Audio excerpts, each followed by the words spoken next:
शेळ्या मेंढ्यांचा ग कळप दिसतो उठून, हा शेळ्या मेंढ्यांचा ग कळप दिसतो उठून, अन बाळू मामा माझा करी त्यांची राखण, अन बाळू मामा माझा करी त्यांची राखण. बाळू मामा माझा करी त्यांची राखण, अन बाळू मामा माझा करी त्यांची राखण.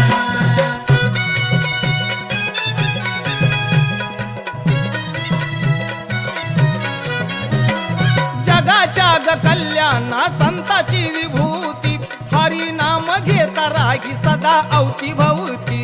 हरी नाम घेता राही सदा अवतीभवती, हरी नाम घेता राही सदा अवतीभवती. जगाच्या ग कल्याणा संताची विभूती, हरी नाम घेता राही सदा अवतीभवती.